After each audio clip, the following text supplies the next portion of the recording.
Achtung, dies ist ein Meinungsblock. Alle Talks sind reines Stammtischniveau, mit humoristischen Ansätzen, oft emotional, manchmal auch polemisch. Erwartet keinen analytischen Expertentalk, liebe Freunde.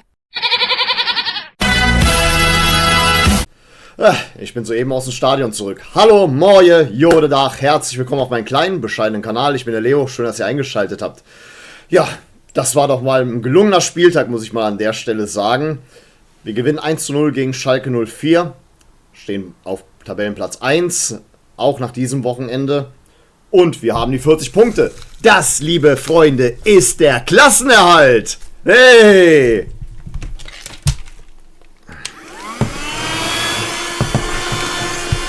Nee, aber jetzt mal im Ernst, liebe Freunde. Es gab ja wirklich vor etwas mehr als einem Jahr Leute, die gesagt haben, wo wir die Kasssperre bzw. die Transfersperre bekommen haben: Oh mein Gott, das ist der Untergang des 1. FC Köln, wir werden jetzt durchgereicht, das ist eine Vollkatastrophe, dass wir keine Spieler verpflichten können. Oh mein Gott, das ist der schlimmste Tag. Okay, war es ja auch, aber halt, ne, das ist das Ende des FCs und so weiter und so fort. Und ich dachte mir schon zu dem Zeitpunkt, es kann vieles eintreten in unserer darauffolgenden Zweitligasaison, denn ich war nicht überrascht, dass wir abgestiegen sind. Ich war nicht überrascht, dass wir jetzt ein Zweitligist sind. Allerdings, ich muss ganz ehrlich sagen, wenn man mal ein bisschen Vertrauen in, sagen wir mal, den einen oder anderen Nachwuchsspieler setzt, und ich muss wirklich sagen, haben wir ja zum Teil auch getan. Und klar, fruchtet ja alles. Fruchtet doch alles ganz gut. Klar kann man ein bisschen mehr von diesen Leuten einbauen, aber summa summarum ist uns das alles doch bisher relativ gut geglückt. Und deswegen, das war ja wohl wirklich übertrieben. Und ihr wisst, ich bin keiner, der es so mit der Euphorie übertreibt. Wirklich nicht. Aber gut, das war mir wichtig, dass wir jetzt zumindest schon mal in dieser Liga die Klasse sichern. Das heißt weiterhin Profifußball in den ersten beiden Bundesligen. So, damit wir es mal wirklich verständlich ausgedrückt haben. Ja, wie habe ich denn das Spiel wahrgenommen? Ja, ich muss mir ehrlich gesagt ein paar Meinungen einholen, denn ich war heute richtig so im aktiven Fanbereich, also so richtig aktiv. Das heißt, vor mir waren lange Zeit lang viele Banner, viele Fahnen, was ich ja natürlich nicht verdamme oder sowas. Ihr wisst ja, ich bin ja in erster Linie ein Supporter. Und da bin ich halt gerne. Für mich ist das so dann die Leistung, die ich erbringe, während dann die anderen auf dem Feld ihre Leistung erbringen. Ihr versteht schon, was ich meine. Das ist so mehr so mein Bereich. So ihr kriegt hier mehr so die Supporter-Sichtweise. Wie gesagt, war vor Ort, hab alles mitgemacht, was es mitzumachen gibt. Und deswegen konzentriert man sich dann eher darauf, was der Capo sagt. Deswegen ein paar Sachen, die ich jetzt hier mir vermerkt habe, sind auch Eindrücke von Freunden und so weiter, aber auch ein paar von mir. Und deswegen starten wir doch mal direkt da rein, wie ich das Ganze hier den heutigen Tag wahrgenommen habe. Also, der FC gewinnt das 100. Pflichtspiel gegen den FC Schalke 04 mit 1:0. Ein glanzvoller Auftritt war es sicher nicht, aber am Ende zählen die 3 Punkte. Und das gab's dann, dank eines Patzers von Schalkes Aydin. Der hatte an diesem Tag Geburtstag. Keine Geschenke hat er zu verteilen, sondern er legte mit einer verunglückten Brustablage den Ball direkt in die Füße von Linton Meiner, der für Damien Downs querlegte. 1:0 kurz vor der Halbzeit. Ja, Schalke hatte in der ersten Halbzeit mehr Ballbesitz, kam aber kaum in die gefährliche Zone. Der FC stand tief, ließ die Knappen machen und wartete auf Fehler. Hinten war es fast schon entspannt, weil die Schalker kaum Gefahr ausstrahlten. Erst in der 32. Spielminute musste Marvin Schwäbe nach einem Freistoß eingreifen. Der FC selbst hatte bis zum Tor wenig Aktionen nach vorne, aber wenn sich eine Gelegenheit bot, dann wurde sie auch ausgenutzt bzw. genutzt. Nach der Pause musste der FC umstellen, weil Martel verletzt raus musste. Ja, natürlich gute Besserung an der Stelle. Ich hoffe, es ist nichts Ernstes. Neo Telle feierte sein Profidebüt und machte seine Sache ordentlich. Also es hat mir sehr gefallen, wie der Junge gespielt hat. Ich hatte wirklich lange Zeit lang gewartet darauf, dass er sein Debüt feiert, und bin ich sehr froh, weil das ist irgendwie so ein Spieler nach meinem Geschmack, merke ich irgendwie. Ja, der FC begann die zweite Hälfte aktiver, hatte mehr Kontrolle und störte Schalke 04 früh.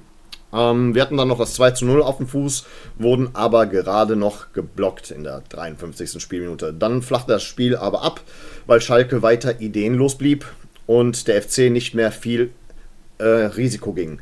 Erst in der Nachspielzeit wurde es nochmal eng, als Kallas und Karaman für Schalke 2 dicke Chancen zum Ausgleich hatten. Doch der FC brachte den knappen Vorsprung über die Zeit. Ja, und kommen wir nochmal zum Thema Stimmung. Natürlich gibt es immer unterschiedliche Meinungen zur Stimmung im Stadion. Von der Schalker Seite kam einiges an Gegenwind, zumindest aus meiner Wahrnehmung. Und es gibt sicher welche, die sagen, die Südkurve war heute nicht überragend, aber ich habe es anders wahrgenommen.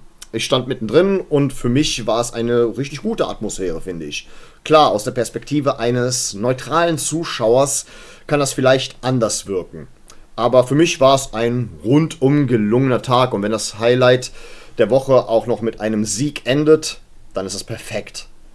Naja, nächste Woche geht es dann nach Magdeburg. Mal sehen, ob der FC die Serie fortsetzen kann. Aber erstmal genießen wir diesen Sieg, liebe Freunde. Ja, auf jeden Fall gelungenes Wochenende im Nachhinein. Wunderbar. Also bin mal gespannt, was uns dann jetzt kommenden Freitag erwartet. Ja, was kommenden Freitag und das Spiel dort angeht, ich muss euch kurz mal vorwarnen. Ja, also ich kann kein Vorschauvideo drehen diese Woche. Es ist so, von meinem neuen Job aus muss ich jetzt 2 Wochen lang nach Berlin. In unsere Zentrale dort zur Einarbeitung. Es ist Teil des, sagen wir mal, des Trainingsprogramms für die Sachbearbeitung, die ich dort umsetze. Und nun ja, ich muss unter der Woche für 2 Wochen nach Berlin. Am Wochenende bin ich hier.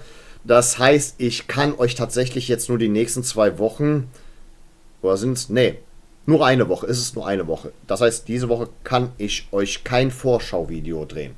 Weil ich weiß nicht, wie das Internet dort ist. Ich habe auch nicht das Schneideprogramm zur Verfügung. Und wir wollen jetzt nicht, dass irgend so ein Rotz rauskommt wie im August, als ich in Serbien war. Da waren nur ganz, ganz wenige, vielleicht 2 Videos, mit denen ich was heutzutage noch anfangen kann. Aber so der Rest war echter Rotz und ich weiß auch nicht, wie gut die WLAN-Verbindung ist. Deswegen, was die nächste Woche betrifft, tut mir sehr leid. Vorsichtshalber sage ich euch, es gibt kein Vorschauvideo, aber definitiv eine Reaction. Das wird kein Problem sein, die aufzunehmen, weil ich bin da. Ich bin da an meinem PC, wo alles einwandfrei funktioniert. Ja, es gibt da noch etwas, was mir auf dem Herzen liegt. Also, liebe Freunde, es ist halt so. Ihr wisst ja, wir FC, nennen wir es jetzt mal YouTuber, wir sind ja alle so eine kleine Bubble, wir sind auch alle miteinander befreundet, wir haben auch alle miteinander Kontakt und da gibt es etwas, was mich sehr triggert, weil irgendwas hat mich dazu gebracht, mir das letzte Video aus dem Dezember von Pierre alias Köln in Zeit anzusehen, beziehungsweise die Kommentarsektion. Und ich finde, weil wir auch gemeinsame Zuschauer haben, viele Zuschauer von Pierre kommen zu mir rüber. Ich finde manche Kommentare relativ dreist. Da gibt es einen, der sagt, ich abonniere diesen Kanal, hier kommt ja gar nichts mehr. Und Pierre antwortet sehr offen und sagt, ich habe einige Schwierigkeiten, ich bin bald wieder da. Nur das bald bestimmt er. Und da gab es aber einen dreisten Kommentar, da sagt einer zum Beispiel, ihr seid alle ein Team, das ist einfach zum Kotzen, dass keiner von uns auf den neuesten Stand bringt, dass keiner von deinen Freunden uns auf den neuesten Stand bringt. Und da sage ich ganz ehrlich, selbst wenn dieser Typ mir folgt, hast du sie noch eine? Bist du eigentlich Ballaballa? Junge, was geht mit dir ab? Pierre ist keinem irgendwie Rechenschaft schuldig. Seid mal erwachsene Menschen, der ist keinem Rechenschaft schuldig. Er verdient nicht damit irgendwie, keine Ahnung wie viel Geld, dass das irgendwie auch noch so sein tägliches Brot ist. Wir haben alle, Fabio, Taubi, ich sowieso, der hier mit gar nichts verdient. Wir haben alle ganz normale Jobs, die unser tägliches Brot sind. Und das hier machen wir aus Hobby. Und klar, mal abgesehen von mir, ich verdiene hiermit nichts, weil dafür muss, wie gesagt, nochmal so ein bisschen YouTube für Dummies. Du verdienst mit YouTube nur Geld, wenn du über 1000 Abonnenten hast und über 4000 Wiedergabestunden. Ich habe gerade mal 3100 Wiedergabestunden und noch nicht einmal annähernd 1000 Abonnenten. Nur damit ihr Bescheid wisst, okay? Okay, habt ihr es verstanden, ne?